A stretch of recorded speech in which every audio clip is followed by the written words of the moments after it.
I would love to hear from you in this space of attracting top talent. That's a buzz phrase that's going around a Mhm. lot in the marketplace in the middle of a labor shortage. How do you experience that? What are some thoughts you would bring to that topic? There's a lot going on. I think the pandemic has really shaken a lot of stuff up. People have started asking the question, why do I do what I do? Am I actually happy where I am? And if we are simply looking from an old paradigm pre-COVID, we might be actually missing some really important factors that we need to consider when it comes to trying to scale your company or bring employee satisfaction into situations. One term, Chuck, that I'm hearing a lot is quiet quitting. Have you heard that term? Oh, sure. Quiet quitting. Yeah, it's become epidemic. Yeah, and it's really and a lot of it's kind of placed on a younger generation, okay, and maybe that's true or not, but it's really the sense that people are going to do the minimum required, and basically they're not going to bust their butts, if you like, to climb the corporate ladder.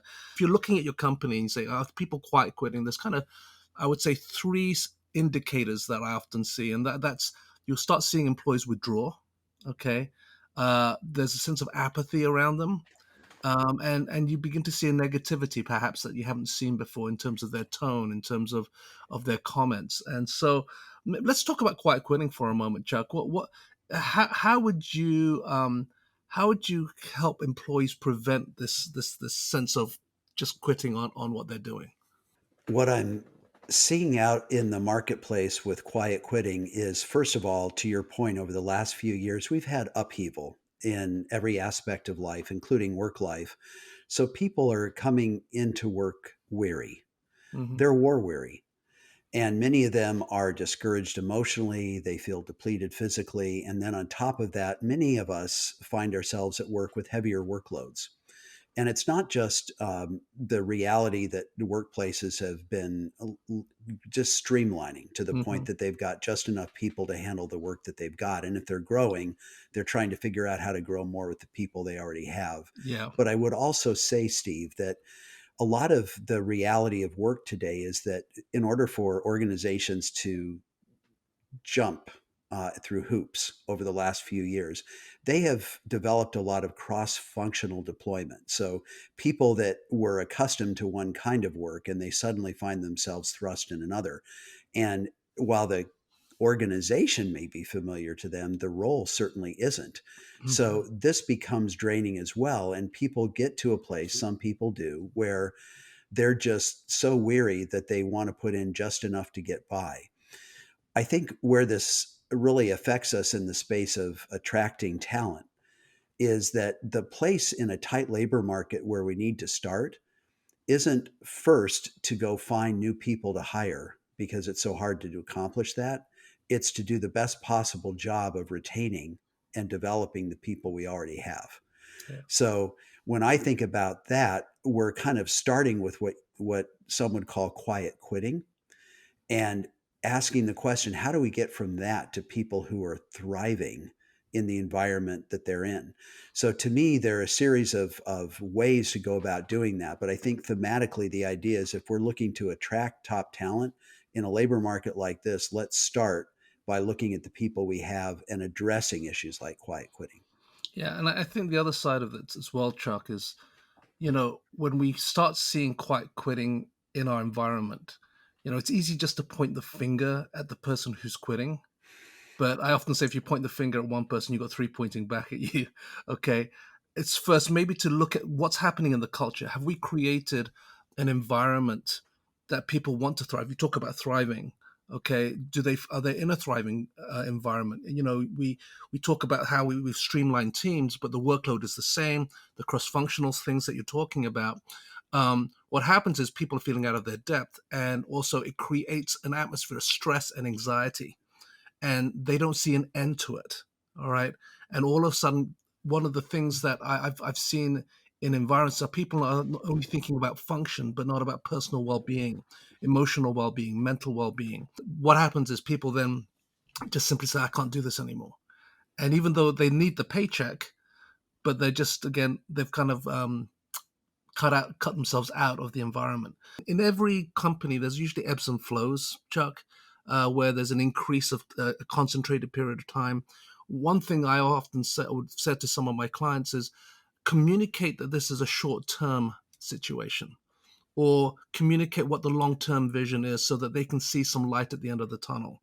Because the lack of communication or the lack of vision actually demoralizes people. But when people can see an objective, if they can see a why, if they can see, like I said, that light at the end of the tunnel, that's really important. The other thing I would say also is that you need to make sure you're compensating your people. Okay, otherwise they'll start feeling like slaves. All right, so that might be difficult because everybody's trying to survive. But if you're trying to hold on to your best talent, okay, and build from within, which is what you're talking about here, Chuck, um, people need that compensation or they need benefits. There was a Gallup poll done in 2022, and the highest thought about what people want in their workplace was one, being compensated properly and getting the right benefits. And that was the number one thought in every employee that came out of that Gallup poll. Um, so there's a lot of things to do with the culture, and as leaders in our businesses, we need to begin to say, what are we developing in the culture? Have we created something where people can thrive? Have we set them up to win?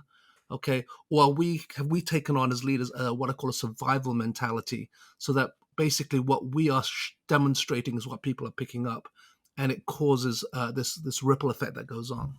To build on what you're saying and just reflecting on some of the consulting I've been doing the last 6, 7 months, I've seen several strategies that really speak to this idea of building capacity with the talent we already have before you go after attracting new talent. The first one, to your point, is making sure that we're filling any gaps. So if there are misses on basic things like compensation or benefits, it's important to address those.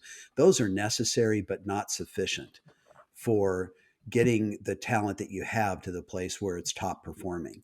The next strategy that I've seen deployed has been understanding what it looks like to create more bandwidth in that person to perform better. And what that looks like is understanding their work life in the context of their whole life. I have one client, for example, where by just understanding how a single mom was dealing with a series of issues with her kids and navigating them to school and back and the rest, they just changed her work schedule. Hmm. And it positioned her from performing just well enough in her job to having bandwidth where she could grow to become a top performer. And that brings me to the third thing, which is really proactive conversations around what does it look like to develop your skills in the work you're doing. I mean, real clarity and real coaching in that space, but also as part of that career pathing, where do you aspire to go and grow inside this organization? How could we support your long-term success?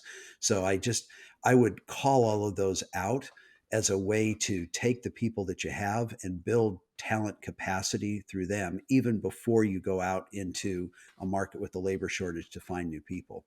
That's really good. And I think the only way you can really get the pulse beat of that is to build really good rapport and relationships. You mentioned just now, some people need some coaching. A lot of a lot of leadership actually direct and just say, just do this, do this, do this. And honestly, and I found this specifically with younger generation type employees, they like to know the why, okay, but also they want to know how to they don't actually have the capacity to know how to prioritize what's important, and so they may be spending time on things which are peripheral rather than the main thing, and sometimes we make too many assumptions as leaders that our people know. And so the ability to coach, the ability to help people prioritize, it gives them, again, it gives them a focus, it gives them a direction, it gives them a sense of meaning and purpose, especially if you give the why behind it. And the other side is just, if they're doing the work that they're doing, how is it benefiting them? So not just the organization, but how is it increasing, like you said, their capacity to be able to be for their future and their development, not just within the organization, but just as individuals and people. So I love that. I want to move on for a moment, Chuck, because having talked about quiet quitting and some of the signs of that, a lot of it is based around recruiting. Just trying to build the existing client employees that you have. How do we begin to monitor like employee satisfaction? How can we? What are ways for as a leader? can I begin to get the pulse beat? I talked about listening earlier, but what other ways can we do that? One way that I think about that, and it's really the important point about attracting new talent, it's cultural health. It starts with a supervisor really understanding the pulse or the heartbeat of that direct report, and then those relationships multiply out across an organization that's living out its values of valuing people. So I think the simple answer that I would give you there, Steve, is as simple as taking the time to do it. Most of the businesses I work with, everybody's so busy that they Mhm, shortchange that process. But I think it's critical for developing a healthy culture that attracts new talent. The next thing that I would say that builds on that is being able to network your way to potential new hires. The reality in a labor market like this is that the people that you need to hire for the future are probably already employed somewhere else. So yeah. it's not about your postings on Indeed so much. It's about how you find relational networks that can lead you to people that are looking to make a change where you have a fit. And the last thing I would mention is the critical nature of systematically onboarding people in their first 6 months in a Mhm, new position yeah. so that they have a great experience and then they share it with others so that it creates a flywheel effect that more people want to work in that place. I like the fact that you talked about onboarding over 6 months. A lot of the companies that I do, they onboard like concentrated for 2 3 weeks at the beginning, and honestly, I feel like it's like creating information indigestion. It's just this overload, and information without application, it doesn't lead to any change, okay, or transformation, right, Chuck? And so it's not about the information; it's actually experiencing and encountering and working through things and taking time and that's the cost of onboarding people, all right? And but if you do it right, you create the right runway. You know, if like what I've realized is that people who've been onboarded short term get frustrated, and the employer gets frustrated because he says you should know this. And so I like that, Chuck. I think the onboarding process is very, very important. The other thing, and you touched it, this is really, remember, people are people. Okay, they're not robots. They're not just a function. They have feelings. One of the things I've learned through my own, you know, employment as a counselor way back is that everybody's looking for value, worth, and significance. And if you can create situations where people are given that by your feedback and your response, your gratitude, and so forth, that goes a long way in terms of creating a more thriving, happy environment.